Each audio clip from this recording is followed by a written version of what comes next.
Jilted bride becomes lawyer and defends ex-fiancé.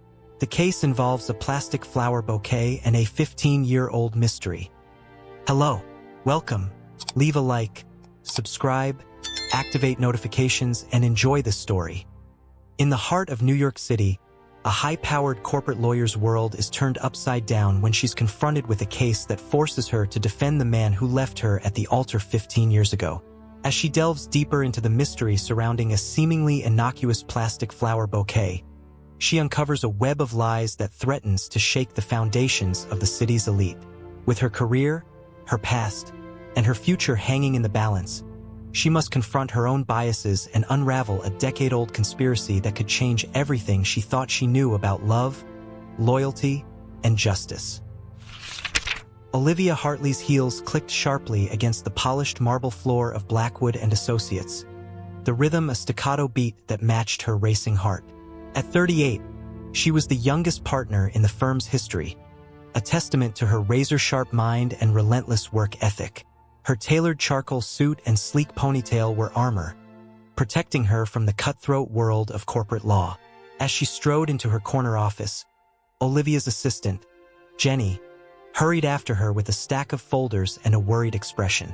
"Ms. Hartley, there's been a change to your 10 o'clock appointment," Jenny said, her voice tinged with anxiety. Olivia raised an eyebrow, accepting her morning coffee. "What kind of change?" she asked, taking a sip of the bitter liquid. "Black, no sugar, just like the cases she handled." Jenny hesitated, then blurted out, It's Michael Sullivan, ma'am.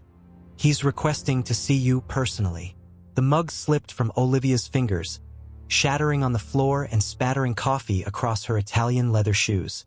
Michael Sullivan, a name she hadn't heard in 15 years, not since that fateful day when she stood alone at the altar, her white dress a cruel joke, her dreams shattered like the mug at her feet. "Ms. Hartley, are you all right?" Jenny's voice seemed to come from far away. Olivia blinked, forcing herself back to the present. "I'm fine," she said curtly, stepping over the mess. "Clean this up and send him in when he arrives." As Jenny scurried out, Olivia sank into her chair, her mind reeling. What could Michael possibly want after all this time? She'd worked hard to bury the past, to build a life and career that left no room for the heartbreak and humiliation he'd caused. The next hour crawled by, each tick of the clock a reminder of the impending confrontation. When a knock finally came, Olivia had composed herself, her face a mask of professional indifference. "Come in," she called, her voice steady. The door opened, and there he was, Michael Sullivan, the man who had both made and broken her dreams in what felt like another lifetime. He looked older, of course, lines around his eyes, a touch of gray at his temples, but still handsome in a way that made her heart ache with muscle memory. "Hello, Liv," he said softly, using the nickname that only he had ever used. Olivia stood, extending her hand across the desk. "It's Ms. Hartley now, Mr. Sullivan. Please, have a seat and tell me what brings you to Blackwood & Associates." Michael's face fell slightly at her formal tone, but he took the offered seat. "I'm in trouble, Liv, Ms. Hartley. Serious trouble. And you're the only one who can help me." Olivia's eyes narrowed. "I find that hard to believe, Mr. Sullivan. There are plenty of capable attorneys in New York." "Not for this," Michael said, leaning forward. "It's about what happened 15 years ago. The real reason I didn't show up to our wedding." The air seemed to leave the room. Olivia's carefully constructed walls began to crumble as Michael reached into his jacket and pulled out a small object. A plastic flower, yellowed with age, its petals cracked and faded. "It all started with this," he said, placing the flower on her desk. "And now, they're trying to frame me for a murder I didn't commit." As Olivia stared at the pitiful plastic bloom, she felt the ground shift beneath her. Little did she know, this was only the beginning of a case that would unearth long-buried secrets, challenge everything she believed about her past, and force her to confront the future she thought she'd left behind. The plastic flower sat between them like a ticking bomb, its artificial petals a stark reminder of promises broken and dreams deferred.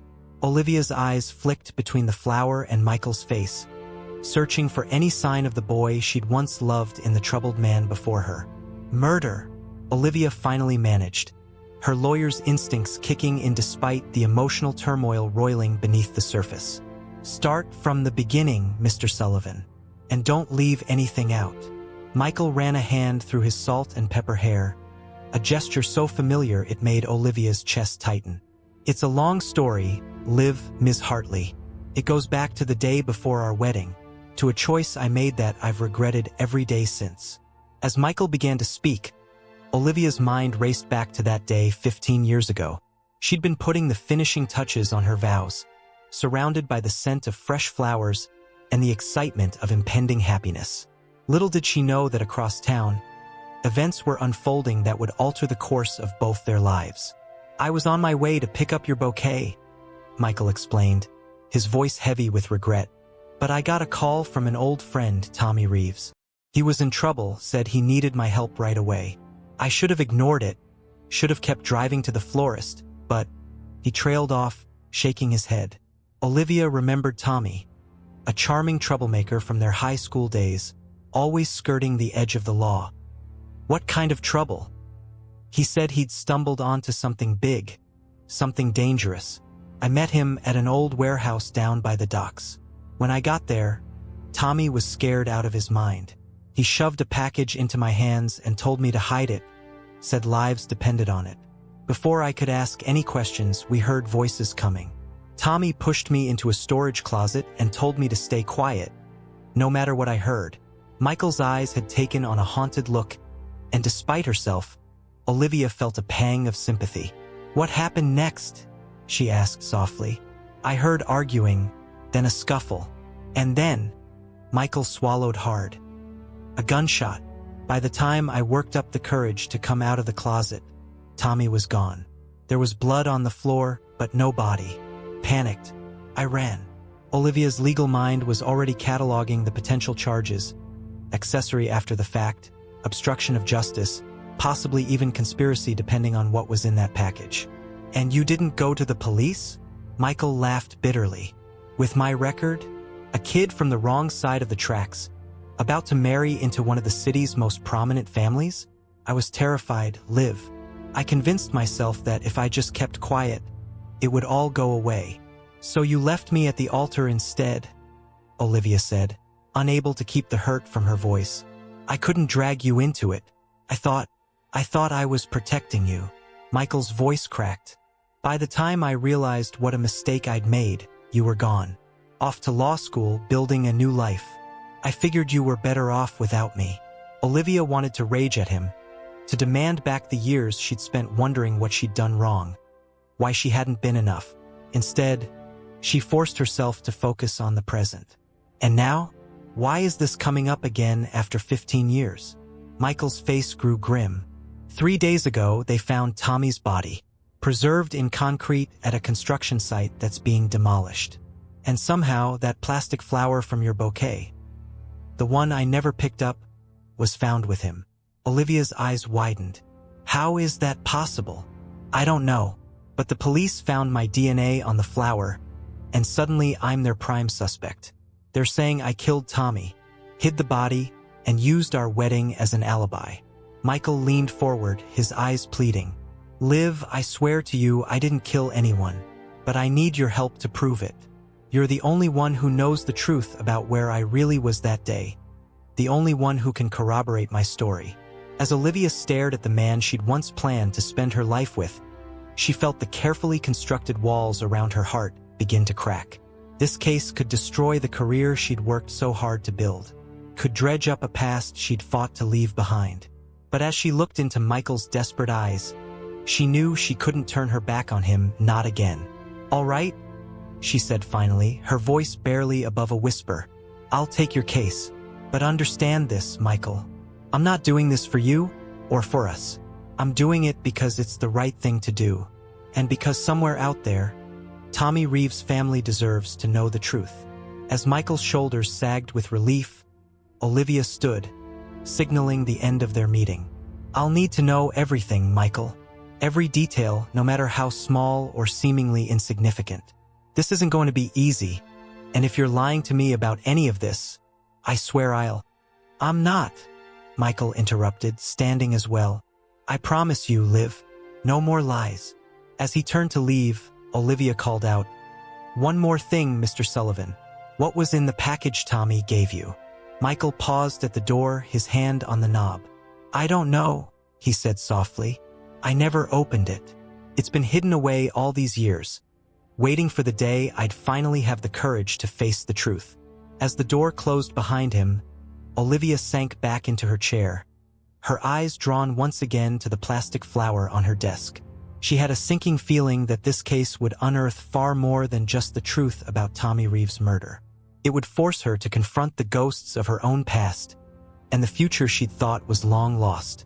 With a deep breath, she reached for her phone. It was time to start digging. Little did she know, the rabbit hole she was about to enter would be deeper and darker than she could have ever imagined. The next morning, Olivia found herself in a part of New York she hadn't visited in years. The old neighborhood in Queens where she and Michael had grown up seemed smaller now. The once vibrant streets faded like an old photograph. She parked her sleek BMW in front of a rundown auto repair shop, feeling out of place in her designer suit. "Livy, is that really you?" A gruff voice called out as she stepped from the car. Tommy Reeves Sr. emerged from the garage, wiping his oil-stained hands on a rag. He was older, grayer, the weight of losing a son etched into the lines of his face. Olivia swallowed hard. "Hello, Mr. Reeves. I heard about Tommy. I'm so sorry." The old man's eyes misted over. 15 years, Livy. 15 years we've been wondering, hoping." He shook his head. "But you're not here about that, are you? This is about Michael." Olivia nodded, her throat tight. "I'm representing him. Mr. Reeves, I need to ask you some questions about Tommy, about what he was involved in back then." Tommy Sr. sighed heavily. "Come on in. This ain't a conversation for the street." Inside the cluttered office, surrounded by the smell of motor oil and old coffee, Olivia listened as Tommy's father painted a picture of a young man in over his head. "Tommy always thought he could outsmart the system," the old man said, his voice tinged with both pride and regret. "Got himself mixed up with some big shots. Thought he'd found a way to make us all rich. Do you know who these big shots were?" Olivia pressed gently. Tommy Sr. shook his head. "Names were never mentioned, but wherever the money was coming from, it wasn't clean. Tommy, he got scared towards the end, said he'd found something big, kept talking about how it could change everything." Olivia leaned forward. "Mr. Reeves, did Tommy ever mention a package? Something he might have given to Michael for safekeeping?" The old man's eyes narrowed. "Package? No, nothing like that. But..." He stood suddenly, rummaging through a nearby filing cabinet. "There was this. Came in the mail about a month after Tommy disappeared. No return address." He handed Olivia a yellowed envelope. Inside was a single playing card, the Jack of Hearts. On the back, scrawled in what she recognized as Tommy's handwriting, were the words, "The game isn't over. Trust the jester." Olivia's mind raced. A code? A message? Or just the ramblings of a scared young man? She pocketed the card, thanking Tommy Sr. for his time. As she drove back to Manhattan, Olivia's phone rang. It was Jenny, her voice tight with urgency. "Ms. Hartley, there's a Detective Ortiz here to see you. He says it's about the Sullivan case." Olivia's grip tightened on the steering wheel. "Tell him I'll be there in 20 minutes. And Jenny, don't let him touch anything in my office." Back at Blackwood and Associates, Olivia found a man waiting in her office, tall, broad-shouldered, with the watchful eyes of a predator. "Detective Ortiz," she said coolly, extending her hand. "To what do I owe this pleasure?" The detective's handshake was firm, his gaze assessing. "Ms. Hartley, I understand you're representing Michael Sullivan in the Reeves murder case." "That's correct. Though I'm curious why you're here instead of contacting Mr. Sullivan directly." Ortiz's smile didn't reach his eyes. "Just following up on some loose ends. You and Sullivan were engaged at the time of Reeves' disappearance, correct?" Olivia's lawyer instincts kicked in. Detective, I'm sure you understand that any conversations between Mr. Sullivan and myself are protected by attorney-client privilege. Of course, Ortiz said smoothly. I'm more interested in your recollections from that time, specifically the day before your wedding. Sullivan claims he was with Reeves. Can you corroborate that? Olivia met his gaze steadily. Detective, 15 years is a long time. I'm afraid I don't recall the specifics of Mr. Sullivan's whereabouts that day. Ortiz nodded, as if he'd expected this answer. I see. Well, if you do happen to remember anything relevant, I trust you'll let us know. He placed his card on her desk. Oh, and Ms. Hartley? Be careful. This case, it's bigger than you think. As the detective left, Olivia sank into her chair, her mind whirling. The playing card seemed to burn in her pocket, a tangible link to a past she'd tried so hard to forget. She pulled it out, studying the cryptic message. The game isn't over. Trust the jester. What game? And who was the jester? As Olivia stared at the card, a memory stirred. A nickname from high school, long forgotten until now. She reached for her phone, her fingers shaking slightly as she dialed. Michael? It's Olivia.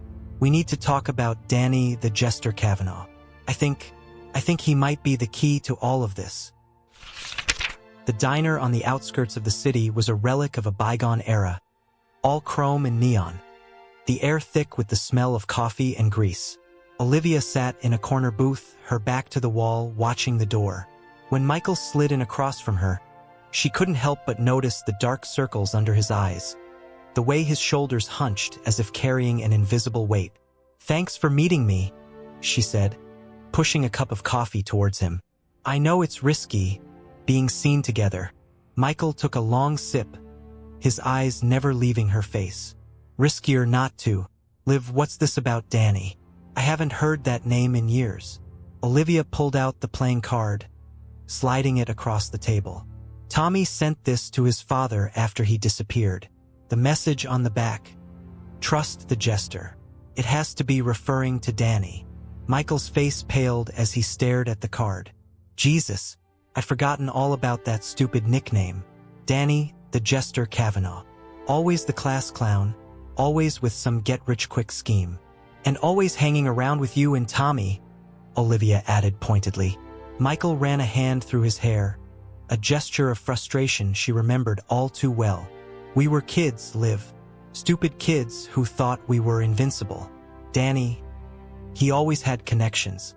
Said his uncle knew people who could get us in on some lucrative opportunities. What kind of opportunities? Michael's voice dropped to a whisper. At first, it was small stuff, delivering packages, no questions asked. But then, Tommy started talking about bigger scores. Something about insider trading, corporate secrets. I tried to stay out of it, I swear. Olivia leaned forward, her coffee forgotten. Michael, I need you to think. The day Tommy disappeared, was Danny involved? A look of confusion crossed Michael's face. I don't know. Maybe. Everything happened so fast. Tommy was panicking, shoving that package at me. I thought I heard other voices. But what? Michael shook his head, frustration evident. It's all a blur. Liv, you have to understand. I've spent 15 years trying to forget that day. Olivia felt a surge of sympathy, quickly tempered by the lawyer in her. Well, now you need to remember. Every detail, Michael. Our lives might depend on it. As they sat in silence, each lost in thought, Olivia's phone buzzed. A text from an unknown number. Back off the Kavanaugh angle. Some stones are better left unturned. She showed the message to Michael, watching as the color drained from his face. They're watching us, he whispered. Olivia's mind raced. We need to find Danny. If he's still alive, he might be our only link to what really happened that day. Michael nodded, then froze, his eyes fixed on something over Olivia's shoulder. Liv, he said, his voice tight with fear. Don't turn around. But there's a man by the counter. He's been watching us since I came in. Olivia's heart pounded. She casually reached for her purse, angling her compact mirror to get a view of the counter. The man was nondescript, average height, brown hair, unremarkable features. But the bulge under his jacket was unmistakable. "We need to go," she said quietly, sliding out of the booth. Now, they made it to the parking lot before they heard the footsteps behind them. "Ms. Hartley, Mr. Sullivan, I believe we need to have a conversation." They turned to find Detective Ortiz approaching, his hand resting casually on his holstered weapon. "Quite a coincidence, running into you both here." Olivia stepped forward, positioning herself slightly in front of Michael. "Detective, as I'm sure you're aware, Mr. Sullivan has the right to consult with his attorney. There's nothing unusual about this meeting." Ortiz's smile was cold. "Of course not. Just like there's nothing unusual about a respected corporate lawyer suddenly taking on a murder case. Or about the sudden interest in a long-forgotten classmate." Michael tensed beside her, but Olivia kept her voice steady. "If you have questions, Detective, you can direct them to my office during business hours. Now, if you'll excuse us." As they turned to leave, Ortiz called out, "Oh, Ms. Hartley, you might want to be careful about digging into the past.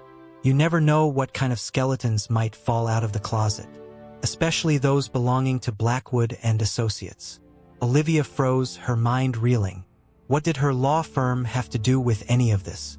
She forced herself to keep walking, guiding Michael to her car. As they drove away, the silence between them was heavy with unasked questions and unspoken fears. Finally, Michael spoke, his voice barely above a whisper. "Liv, I'm sorry. I never meant for you to get mixed up in all this. Maybe I should just turn myself in, tell them everything I know." Olivia's hands tightened on the steering wheel. "No," she said firmly. "We're in this together now. Whatever's going on, it's bigger than just Tommy's murder. And I have a feeling we've only scratched the surface." As the city lights blurred around them, Olivia made a silent vow. She would uncover the truth no matter where it led. For Tommy, for Michael, and for the young woman she'd once been, whose dreams had been shattered on what should have been the happiest day of her life. Little did she know, the path to the truth would lead her into the heart of a conspiracy that reached to the very top of New York's power structure and threatened everything she'd worked so hard to build. The next morning, Olivia sat in her office, staring at the plastic flower on her desk. The innocuous object had become the center of a web of lies, deceit, and murder that seemed to grow more complex by the hour. Her computer screen glowed with the fruits of a sleepless night's research, newspaper clippings, court records, and financial reports, all seemingly unconnected yet nagging at her instincts. A knock at the door jolted her from her thoughts. Jenny poked her head in, her expression worried. "Ms. Hartley? There's someone here to see you. She says it's urgent." Before Olivia could respond, a woman pushed past Jenny into the office. She was in her early 30s, with sharp eyes and a determined set to her jaw. "Olivia Hartley? I'm Rachel Kavanaugh, Danny's sister." Olivia's eyebrows shot up. "Danny Kavanaugh? Please have a seat." "Jenny, hold my calls." As the door closed, Rachel leaned forward, her voice low and intense. "I know you're looking into what happened to Tommy Reeves. I need you to stop." Olivia's lawyer mask slipped into place. "Ms. Kavanaugh, I'm afraid I can't discuss any ongoing cases. Cut the crap," Rachel interrupted. "My brother is missing, has been for 3 days. The last thing he said to me was that someone named Hartley was digging into old business, and that it was stirring up trouble." Olivia felt a chill run down her spine. "Missing? Have you gone to the police?" Rachel's laugh was bitter. "The police? They're part of this, whatever this is. Look, I don't know what my brother was involved in back then, but I know it scared him. He's been looking over his shoulder for years. Do you know anything about his connection to Tommy Reeves? Or Michael Sullivan?" Rachel shook her head. "Danny never talked about it. But..." She hesitated, then reached into her bag, pulling out a small notebook. "I found this hidden in his apartment. I think it's some kind of code." Olivia took the notebook, her heart racing. The pages were filled with seemingly random numbers and letters, interspersed with crude drawings of playing cards. "Rachel, this could be important. Would you mind if I held on to this for a while?" Rachel stood, her eyes hard. Keep it. But remember this, if anything happens to my brother because of your digging, I'm coming for you. And I won't need a lawyer. After Rachel left, Olivia sat back, her mind whirling. She reached for her phone, dialing a number she hadn't used in years. Professor Abernathy? It's Olivia Hartley. I need your help with a code. Hours later, Olivia stood in front of a complex web of sticky notes and string that covered one wall of her office. Professor Abernathy's cryptography expertise had cracked part of Danny's code, a series of dates and locations that corresponded with high-profile corporate mergers and stock market fluctuations over the past 15 years. But it was the name scrawled in the margin of one page that made Olivia's blood run cold. Blackwood. A knock at the door made her jump. Michael stood there, his face grim. Liv, we've got a problem. The police just issued a warrant for my arrest. They're saying they found new evidence linking me to Tommy's murder. Olivia's mind raced. We need to buy time. Michael, I hate to ask this, but do you still have that package Tommy gave you? Michael nodded slowly. It's in a safety deposit box. I never had the courage to open it. Well, Olivia said, grabbing her coat. It's time we found out what was so important that Tommy died for it. As they left the office, neither of them noticed the small red light blinking on the underside of Olivia's desk. A bug, silently transmitting every word to unseen listeners. The bank was closing when Olivia and Michael arrived, out of breath and on edge. The manager, recognizing Olivia from her firm's corporate accounts, ushered them to the vault with a puzzled expression. Michael's hands shook as he inserted the key into the safety deposit box. Liv, are you sure about this? Once we open this, there's no going back. Olivia placed a steadying hand on his arm. We're already past the point of no return, Michael. Whatever's in there, we'll face it together. The box opened with a soft click. Inside lay a single USB drive, unremarkable except for the playing card taped to it, the Jack of Hearts. The jester's calling card, Michael whispered. Back in Olivia's car, they sat in tense silence as her laptop booted up. The USB drive contained only one file, a video. As it began to play, Olivia gasped. On the screen was a younger Danny Kavanagh, his usual grin replaced by a look of terror. If you're watching this, he said, his voice shaking, it means I'm probably dead. Tommy, Michael, I'm so sorry. I never meant for it to go this far. Danny went on to detail a complex scheme of insider trading and corporate espionage, facilitated by high-level executives and corrupt officials. Names were named, dates and amounts specified. But it was the last part that made Olivia's heart stop. It goes all the way to the top, Danny said. Blackwood isn't just a law firm. It's the linchpin of the whole operation. And Olivia, he looked directly into the camera. If you're watching this, be careful. Your father isn't who you think he is. The video cut off, leaving Olivia and Michael in stunned silence. Liv, Michael said softly. Your father, he died years ago. Olivia's mind raced, pieces falling into place with sickening clarity. The unexplained wealth, the powerful connections, the insistence that she join Blackwood and Associates. No, she whispered. He faked his death. He's been pulling the strings all along. Before Michael could respond, a bright light flooded the car. A voice boomed through a megaphone. Olivia Hartley, Michael Sullivan. Step out of the vehicle with your hands up. You're under arrest for the murder of Thomas Reeves and Daniel Kavanagh. Olivia's eyes met Michael's, seeing her own fear and determination reflected back. We can't let them get this evidence, she said, quickly ejecting the USB drive and slipping it into her bra. As they slowly exited the car, hands raised, Olivia's mind was already racing, formulating their next move. The truth was within reach, but the cost of exposing it might be higher than she ever imagined. Detective Ortiz approached, a triumphant smirk on his face.